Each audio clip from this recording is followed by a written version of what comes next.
guys, welcome back to my channel. Today's video is going to be my October wrap up, talking about all the books that I read the month of October, whether I met my TBR, what my thoughts were, how I liked my books, and all of that. So if you would be interested to see or hear about the books that I read for the month of October, then go ahead and keep watching. So for the month of October, if you did not see any of my previous videos, I did a prompt, like I used playing cards with different prompts on them, and that is how I chose my TBR. I have a video of me doing that and the books that I chose. So the first book that I read in the month of October using those prompts was Take a Hint, Dani Brown. Dani Brown was the second book by Talia Hibbert that I read.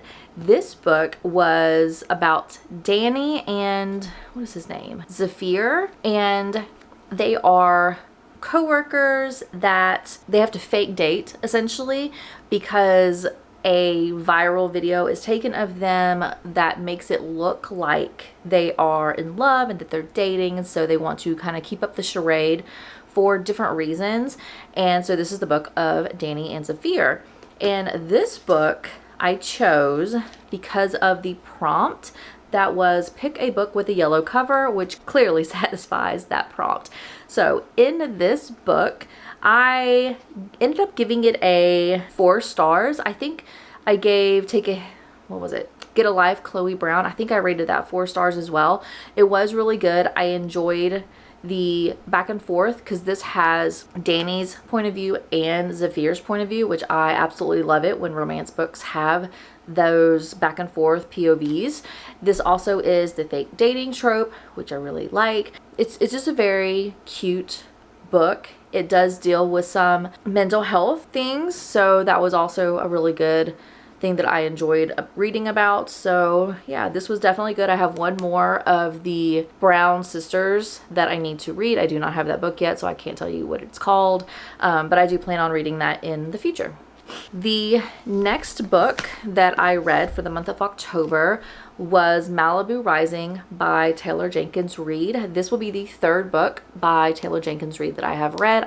This was the one book out of all of the books that I chose that I was not actually excited about, which is also why I chose it to read pretty early in the month, because I wanted to get it out of the way. This book was chosen because of the prompt that was an award-winning book. This won the Goodreads 2021 award for historical fiction, I believe is what it was. So this book follows 4 siblings, and it's got dual timelines, and it's the first timeline is the kind of parents getting together and like the struggles and the drama and things that happen and evolved through their parents' lives, and then it follows the 4 siblings that are in like current times, or at the time this is like supposed to be in the 1980s, I believe. Yeah, 1983. And so it follows the 4 siblings in 1983, and it's all kind of leading up. Every chapter in the present timeline is leading up to this like big fire that's going to happen in Malibu at the oldest daughter's mansion or house or whatever. But it's the kind of, you get to go back 24 hours or so and kind of see hour by hour the progression leading up to this fire. So this actually was a really good book. I actually did enjoy this. I don't really like a lot of Taylor Jenkins Reid's books. I gave this 3.75. It wasn't horrible, but I actually did enjoy it. It was, at times, I would have preferred to read about the past, like the parents, like drama, more than the current drama, but it was still really good. I like to see kind of how the timelines kind of came to this major event of, you know, where the parents came from and how it kind of shaped what happened in this, like leading up to this fire. So it was a really good book. I did enjoy it. But it's still, Taylor Jenkins Reid is not my go-to author, but it was a decent book. The next book that I read was In My Dreams I Hold a Knife. This was by Ashley Winstead. I don't think I've ever read one of her books before, and this book was for the prompt of a book you think will be 5 stars. Now, I chose this book in particular because I know it's very hard for me to rate romance books 5 stars, just because you know how it's going to end up for the most part. So thrillers are usually the books that I think I give 5 stars more often to, and that's only because they kind of keep you guessing, and there's like plot twists, and there's things that evolve that like are shocking, and it just makes the book really interesting. So this book follows 6 characters, and they are going back to their college reunion, and in college, there was actually 7 friends. One of the friends died very violently, and so when they're going back to college, they are essentially kind of figuring out what happened, because it was a unsolved case. They thought one of the other friends did it, or one of the friends in their group had done it, and everybody kind of assumes that's the person who did it. But they're going back at the reunion and being forced to kind of relive the scenario, like the situation and what happened. And so it was a past and present timeline, and it actually was really good. I did not give it 5 stars. I gave it 4 stars. I didn't guess the ending, but it wasn't so shocking that like I was completely surprised and couldn't believe what I was reading. It did have a lot of twists and turns, and it was a really good book, but it wasn't a 5-star book for me, but it was still very entertaining. The next book that I read, I did give 5 stars, and that was Twilight. And that was only because this book has emotional connection to me. I love Twilight. I read this, I don't even remember when I read this first. I have no idea, but I love the movies. Regardless of how horrible the first one is, I so love to watch it. It's kind of in the middle of the night, or as I'm trying to go to bed, if I can't go to sleep, I'll either put on Mean Girls, Hunger Games, or Twilight. Those are like my go-to comfort watches that put me to sleep at night if I just can't go to sleep. And so I've always wanted to reread Twilight, just so I can kind of compare what the book is like versus the movie. And this prompt was for a book with a TV or movie adaptation, which obviously this is. So, I mean, if you don't know what Twilight is, I don't know have you been living under a rock? This is the epitome of, in my mind, a perfect fall read. It has vampires, the one does not have werewolves, but has vampires, it's romance, it's a young adult, and it's such a good book. This is 5-star. I love this book. The next book that I read was The Luminaries. I have had this in my bookshelf for a while. I got this out of a Illumicrate monthly box. I don't even remember when, but this book was it's satisfying the prompt of an author you've never read. And this one was a book by Susan Dennard. And I did not know that this was in a series. I have started yet another book in a series. I can't believe it. I thought this was a standalone. It's not, but look at the edges. It's got such pretty edges. So this book is about the main character, who I cannot remember her name, Winnie Wednesday. And so there's different, like the Monday clan, Tuesday clan, Wednesday clan, Thursday clan, whatever, and so on.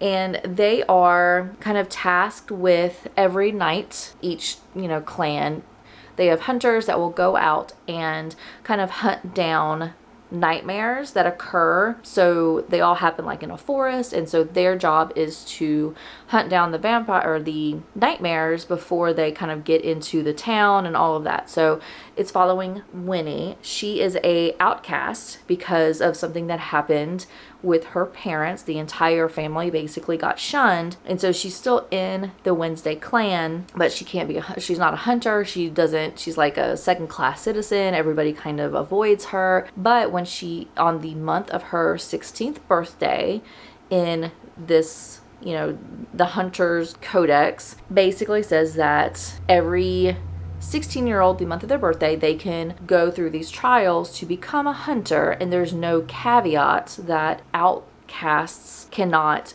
do this. So she, on her 16th month birthday, or the month of her 16th birthday, she goes out and attempts to do these trials. She gets through the trials, and it's kind of the story of what's going on. You get a little bit of backstory of what happened with her parents and kind of her getting back into the hunter group. And it was a good book. It wasn't, like I said, I had no idea it was a series. So this ends and I need to know what's going to happen. So that makes me have to go out and buy the second book, but you know, whatever.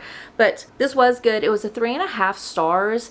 I rated this kind of low, and that was only because it's the beginning of a series. So obviously it's kind of building the world, the characters, and all of that. So while it was interesting to read, it did take me a little bit of time to get through.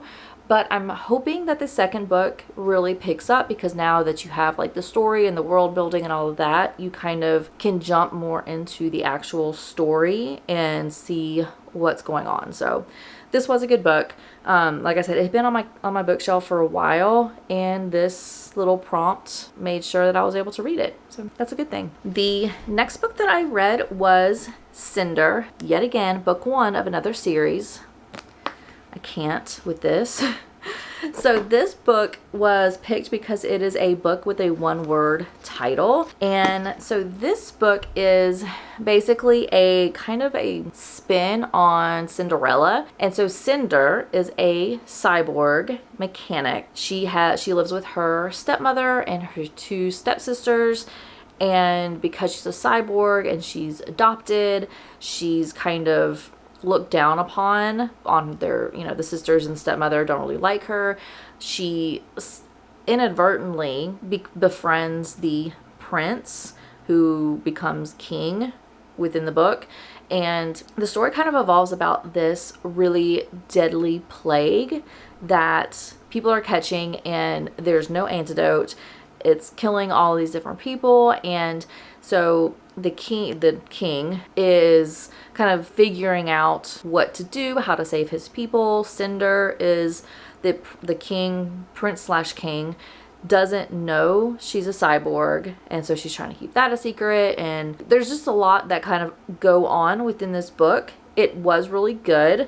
I do have the rest of the book. I think I'm missing one book in a series. I think I'm missing one of the books. I do have the next book, so I am excited to see what happens to Cinder and the king and everything that kind of happened at the end of this book. So this book I gave a 3.75. Again, it's book 1 of a series, so it's kind of expected that it's not going to be like amazing off the jump. Obviously there are books that are like that, such as that book, but it doesn't happen very often. Usually book 1 of a series isn't like amazing, but I am excited to see where this storyline progresses in all of the future books, and it was really good. 3.75.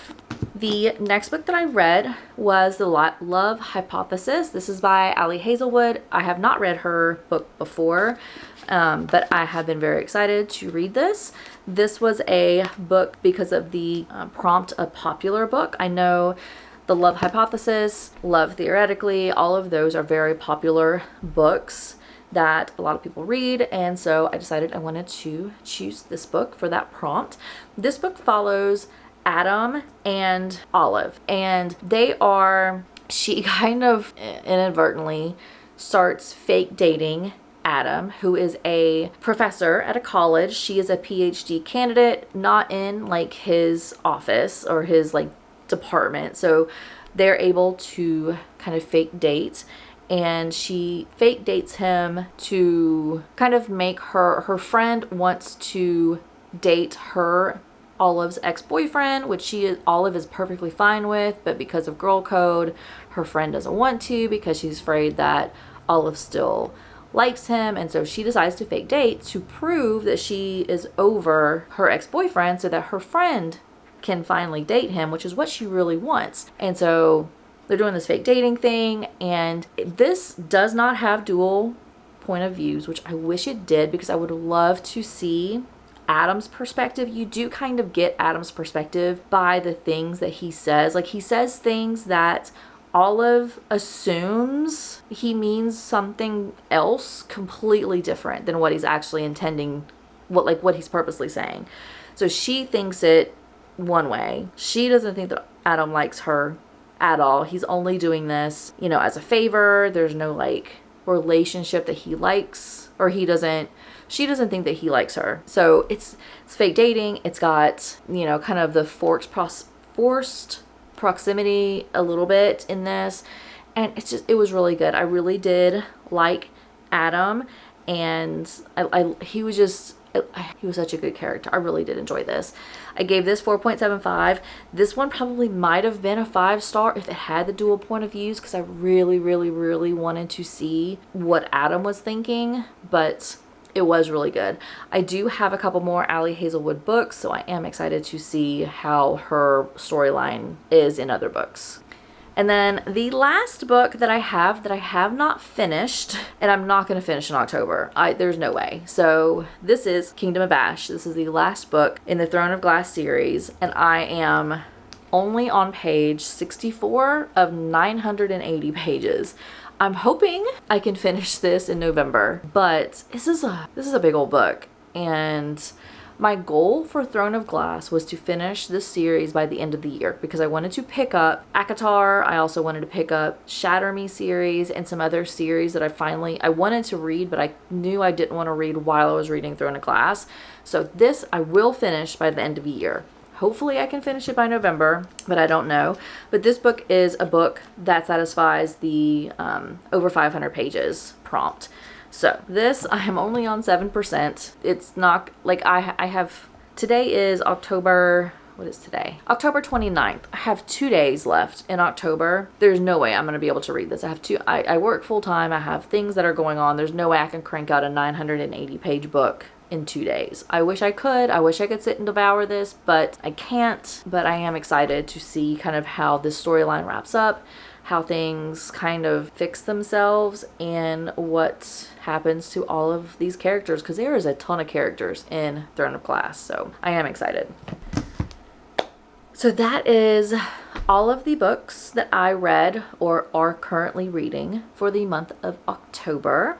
I will be doing another video that's going to be coming up probably very soon, and it is going to be me picking my next books for the month of November. So please make sure you keep an eye out for that. And then while you're here, please make sure you like and subscribe. I would greatly appreciate it if you joined my little reading YouTube channel, and I will see everybody in my next video. Bye.